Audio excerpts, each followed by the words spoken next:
Urgentíssimo, notícia que acaba de chegar, pessoal. Covarde, essa é a palavra. Moraes define se Bolsonaro vai ou não à posse de Trump. Brasileiros revoltados, um caos no Brasil nesse momento. Eu vou trazer todas as notícias para você agora. Seja muito bem-vindo ao nosso canal. Vai se inscrevendo, ative o sininho de notificação, deixa aquele joinha agora para você não esquecer que nos ajuda demais. E começando com essa notícia maravilhosa.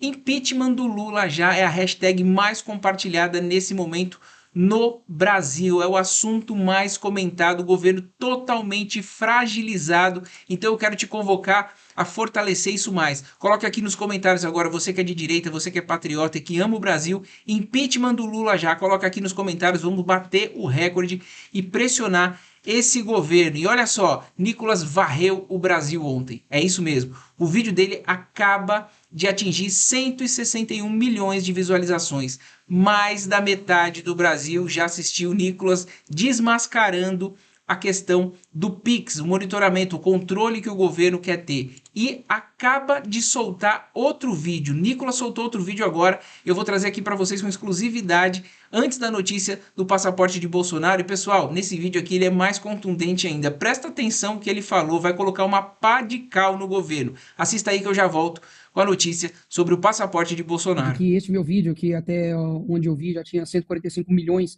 de visualizações só no Instagram, fora WhatsApp, que não dá para poder rastrear, Facebook, TikTok, enfim, não teve nenhum custo para o pagador de impostos. Pelo contrário, foi feito o script por mim mesmo, no meu bloco de notas, no iPhone, fui até um estúdio de um amigo, Amos, nós gravamos, editamos e postamos o vídeo. Enquanto isso, do outro lado, o governo está injetando 200 milhões do seu dinheiro para poder combater mentiras que nunca foram ditas. E o vídeo, os números dizem por si só, é muito mais do que um número, é uma demonstração de uma indignação do povo com esse governo. É de fato a revolta do Pix. Eu lembro que em 2015, 2016, houve uma época de que não era somente pelos 20 centavos, é por direitos. E agora está acontecendo, digamos assim, um mesmo fenômeno, de unir as pessoas, mesmo que as pessoas tenham votado no Lula, ou que não gostem também de mim, ou que não gostem, enfim, é, de se envolver com a política, estão se envolvendo porque é real, é oficial. As pessoas estão deixando de usar o Pix. Manicure, o pedreiro, o entregador de iFood, o trabalhador informal, porque ele será monitorado. E esse monitoramento, né, que obviamente resultará em um imposto, no fim das contas, se ultrapassar de 5 mil e 15 mil para a PJ das regras que nós já sabemos, a pessoa fica completamente indignada, porque, afinal de contas, ela já paga impostos, ela já é taxada em diversos pontos, seja diretamente ou indiretamente, como, por exemplo, nos preços dos alimentos, que só está aumentando, e ela não vê retorno do governo disso. Pelo contrário, ela vê um governo que é irresponsável no âmbito fiscal, ela vê um governo que não se preocupa em entregar o devido serviço com qualidade, e simplesmente as pessoas estão jogadas ao léu. Ou seja, eu acredito que é uma pauta de que ultrapassa os níveis, digamos assim, somente em termos ideológicos, mas realmente a gente está conseguindo comunicar com as pessoas de uma forma cristalina, de uma forma séria, de uma forma que a gravidade exige, porque no fim das contas é o pobre, é o mais humilde que está sofrendo com essas medidas do governo. Perfeito, deputado, obrigado. O professor André tem uma pergunta para o deputado Nicolas? Tudo bom, Nicolas? Prazer falar contigo, bom dia. Olha, a minha pergunta é o que é possível, enfim, os parlamentares ou vocês estão pensando em fazer em termos de medidas contra essa resolução do governo? Se essas medidas estão sendo bem aceitas, enfim, são coletivas ou se vão se restringir a apenas alguns parlamentares? E queria aproveitar também, Nicolas, te perguntar em que pé que anda a investigação que está sendo promovida contra você por ter falado do Lula lá no STF, que é o Nicolas é um dos perseguidos hoje pela restrição leonina que o STF tem feito à imunidade parlamentar. Obrigado, André. Mais uma vez, deixo aqui elogios ao seu trabalho, gosto muito de te acompanhar. E, mais uma vez, a gente teve uma boa surpresa com relação à mobilização das pessoas que estão, por exemplo, assinando algumas PECs. Nós temos algumas opções, existe uma da Júlia Zanata, existe uma também do Paulo Bilinski, a gente está avaliando qual que de fato a gente vai utilizar, mas hoje mesmo comecei a coletar e ajudar o Paulo Bilinski a coletar mais assinaturas. A dele até então tinha 45, a da Júlia Zanata já tinha uns 125 até o momento que eu vi, e precisam de 171 assinaturas. E já temos assinaturas do PSD, temos assinatura, obviamente, né, da maioria do PL, se eu não me engano também do Republicanos nós temos também, enfim, algo suprapartidário, porque nem mesmo os parlamentares estão conseguindo, enfim, achar uma ginástica mental para poder enganar o seu eleitorado, porque o governo está sem equipe, o Lula está sem liderança e realmente está vendo aí o governo perder completamente o seu rumo. Então, um caminho é esse, através da PEC. Eu estava conversando com o Luiz do Bragança de Orleans, que ele também tinha um PDL, mas por conta do recesso não dá para poder coletar assinaturas para urgência. Então, nós fomos por esse caminho. O segundo caminho é que a minha equipe jurídica, juntamente com o PL Nacional, eu inclusive falei isso no vídeo, está trabalhando em uma ação de controle de constitucionalidade que será encaminhada ao STF. Mas é uma peça que é complexa, demora de elaboração, mas eu acredito que até semana que vem a gente vai ter isso. Nos próximos semanas, eu digo assim, não vou falar dias, mas nas próximas semanas a gente vai conseguir lançar mais um vídeo que eu não tenho dúvidas que vai ser assim, uma pá de cal no governo para realmente conseguir mais uma vez levar a verdade para os brasileiros. Então, essas são as medidas que nós estamos tomando, não são medidas que estão assim, restritas apenas à oposição, às pessoas que são apoiadoras, por exemplo, do Bolsonaro, pelo contrário. São pessoas, parlamentares principalmente, que estão percebendo essa necessidade. E com relação ao meu processo, que está no gabinete do Fux, até o último momento que eu estive lá com o juiz de instrução, foi me oferecido um acordo para simplesmente deletar todos os vídeos que eu chamo Lula de ladrão e pagar uma multa de R$10 mil.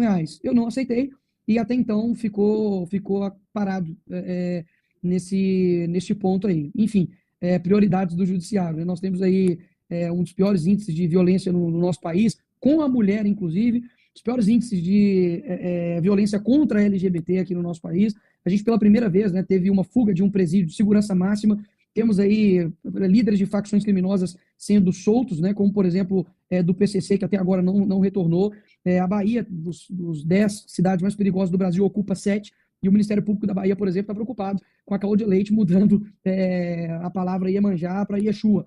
Então, assim, prioridades do nosso judiciário, né? É uma pena. Pois é, pessoal, eu tô ansioso por esse novo vídeo do Nicolas. Se ele já varreu o Brasil ontem, imagina agora que ele prometeu colocar uma pá de cal nesse governo. O impeachment vai chegar, pessoal, vai chegar. E olha só, Moraes define ida de Bolsonaro para a posse de Trump com decisão polêmica e covarde. Olha só, vou trazer e ler a matéria aqui para vocês vão ficar indignados. O ministro Alexandre de Moraes, do STF, enfrenta um dilema com a possível repercussão internacional na análise do pedido do ex-presidente Jair Bolsonaro para comparecer à posse de Donald Trump como presidente dos Estados Unidos, marcada para a próxima segunda-feira, dia 20. Mas ele já não definiu? É isso mesmo. Olha só, Moraes está diante de um impasse.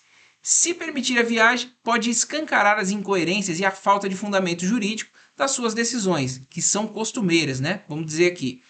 Se vedá-la, ou seja, se proibir, pode expor para a comunidade internacional a perseguição política contra o ex-presidente. Vai ficar todo mundo sabendo, se é que já não está. E a alternativa, então, nesse caso, pode ser não. Ela é postergar a decisão sobre o pedido, ou seja, enrolar até que perca o objeto. Isso quer dizer o quê, pessoal?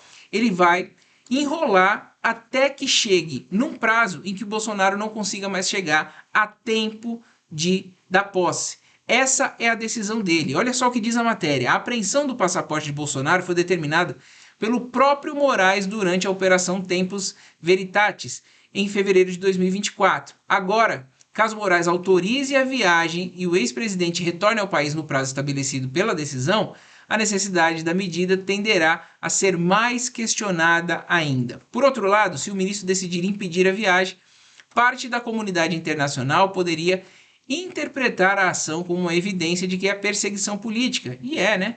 O que intensificaria as críticas dos políticos da direita americana sobre o STF logo no início do mandato de Trump, que ele está tremendo de medo. E aí o que ele fez, pessoal, para enrolar? Ele fez a exigência do convite formal, que Bolsonaro já apresentou, e agora ele pediu à PGR a análise do pedido de liberação, sem necessidade nenhuma, sendo que ele não quer saber absolutamente a opinião da PGR ou não. Então, a decisão dele, covarde, é enrolar até que não dê tempo mais de Bolsonaro ir à posse de Donald Trump. E tá aqui, Bolsonaro, sabedor disso, do mau caráter dele, Bolsonaro já montou o plano B para ser representado por Michele Bolsonaro na posse de Trump, e também Eduardo Bolsonaro vai estar lá presente, ele que é muito próximo à família Trump, inclusive acompanhou a vitória de Trump, né, a contagem dos votos, já junto com a família Trump. Então, pessoal, desesperançoso, ó, aqui, ó, dizendo a matéria, em reaver o seu passaporte, sabendo da covardia de Alexandre de Moraes para comparecer aí à posse de Donald Trump nos Estados Unidos, o ex-presidente Jair Bolsonaro já montou o plano B para ser representado pela ex-primeira-dama Michele Bolsonaro e seus filhos, deputado Eduardo Bolsonaro e também Flávio Bolsonaro. Essa é a decisão de uma pessoa covarde, né? Não vai definir para não se indispor, tá com medo do Trump, e aí ele vai enrolar para dizer, olha, eu ia liberar, mas não deu tempo. Essa é a decisão, esse é o STF que a gente tem, esse é o cara que manda no Brasil hoje, chamado Alexandre de Moraes. Certo, pessoal? Essa é a notícia de hoje, você esteve no INSS Explicado. Muito obrigado pela sua audiência, um forte abraço e até o próximo vídeo.